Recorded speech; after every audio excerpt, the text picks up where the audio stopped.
something that happened to me when I returned to work after having, was it 5, 6 days off that, trust me, were not days off considering all the scrambling and shuffling going on at home. I remember saying to someone last night that I wasn't looking forward to going back to work because I'm going to be overwhelmed by the stories that people are going to try to catch me up on, which I'm not going to ask for, but they're inevitably going to provide.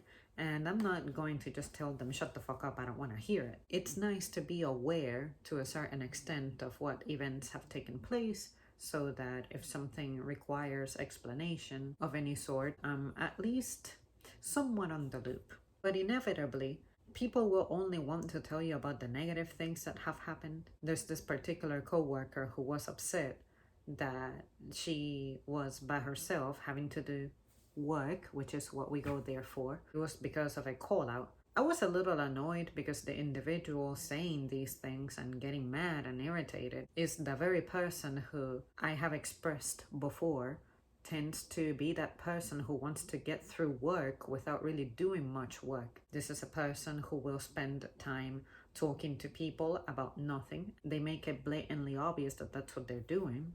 When something happens to them that affects them, that is when it's a problem. When they are the ones causing the misery that she complains about onto other workers, it's as if this person remains unaware.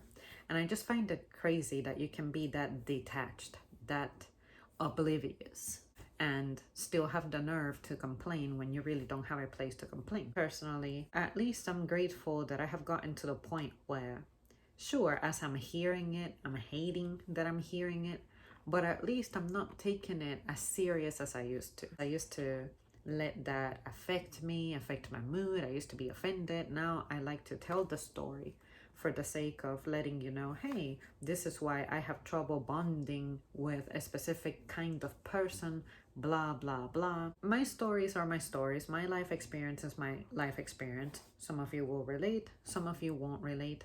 I sincerely don't care, because in the grand scheme of things, who gives a shit? Who gives a fuck, right? I'm just happy that now with age, I'm embracing that who gives a fuck part more. And I'm not exactly proud, because I was raised to care about things, to have awareness, attention, a sense of responsibility, presence, participation, things like that. But unfortunately, I guess the adults from back in the time when I was a child were figuring this out themselves. There is so much that you can actually dismiss nowadays. And I just wish that I would have learned that a little sooner, as opposed to taking things seriously. The reason I was taking things seriously is because I wanted for people to give me the same level of respect that I put out. But unfortunately, you learn very quickly that people do not share your values, let alone understand where those values are coming from. Because most people are invested in living in the now, and they're really not trying to think about the future. And it doesn't even have to be that distant a future. It could be you not being discreet about something today. Tomorrow it may cost you in the form of A, B, C, and D. I just know that with experience, everything gets so much better, and that's the part that I'm happy about. I have held on to my job, for instance, for long enough to where my self-esteem in it is pretty high. I can pretty much predict how people are going to react, the issues that are going to arise when something new is being incorporated. I can predict the behavior of my coworkers, things like that. And that, I guess, is part of the reward that I can say I get to reap. I have held on to that. I haven't run away from the challenge. I have relished it. And now, after all these years, I can say that I feel like I have finally become specialized at what I do. This is a skill that is not applicable just for the job. I can come home and have the same demeanor, have the same attitude, and I'm able to immediately recognize what the things are that are ultimately important versus what isn't. I'm able to mitigate noise in the ways that at work I'm deprived of doing. This is it, guys. I really think it's worth it for you to start something and stick to it and not give up on it, no matter how frustrating it feels and no matter how much you feel like you're out of place. Be observative. If you cannot really belong to anything, to a group, to a culture, to a class, to a status, at least get really good about observing, because heaven knows that I never fit in into any pre-established group anywhere that I went. But damn, I have obtained so much experience from just observing. And maybe that is my intellectual capacity.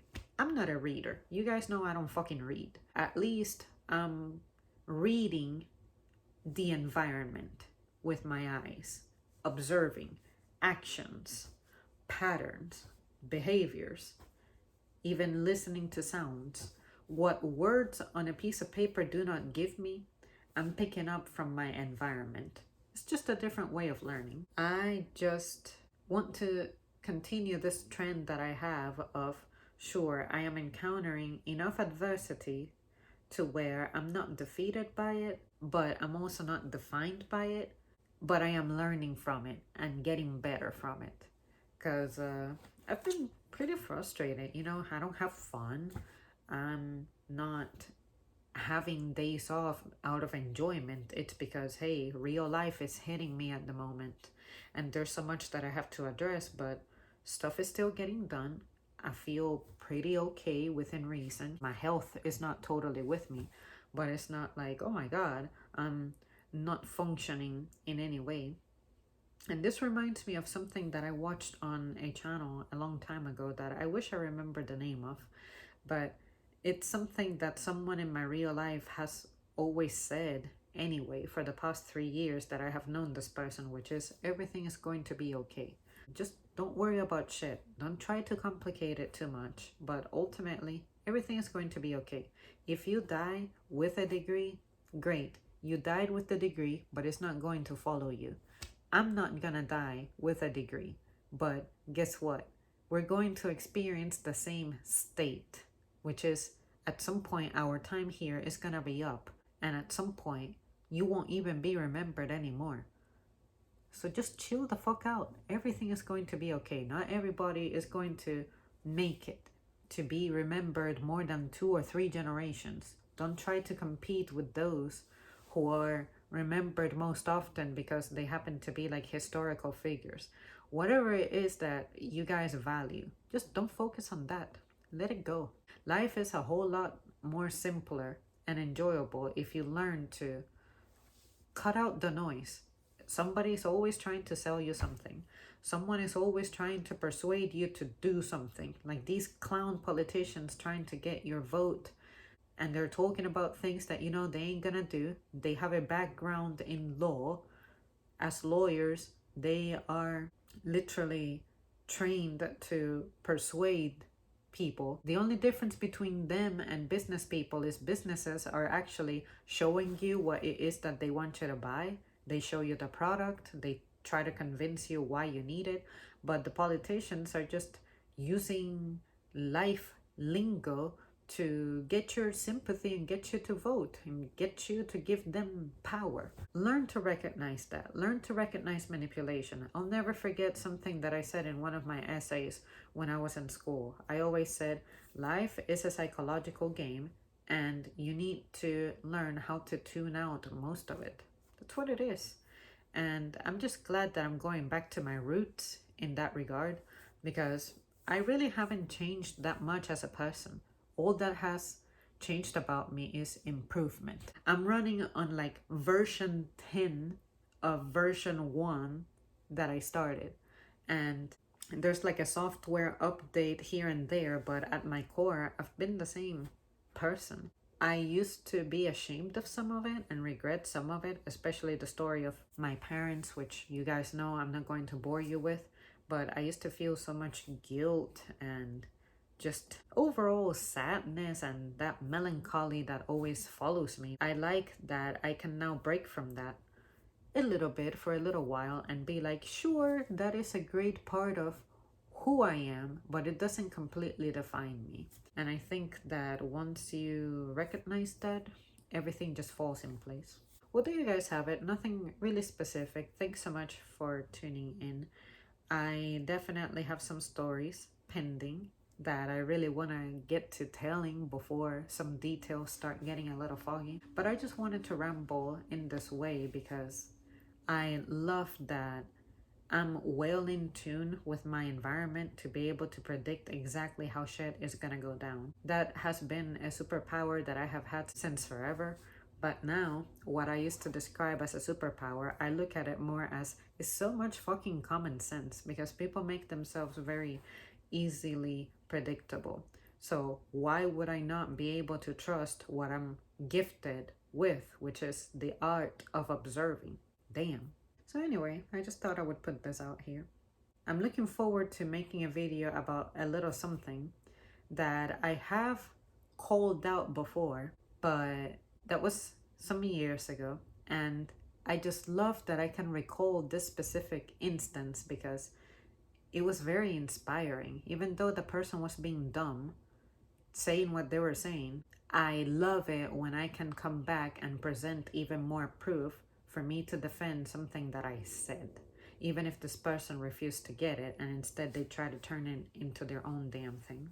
Maybe I'll shoot part of that right after this, or maybe I'll get to it some days from now, but I think you guys will understand.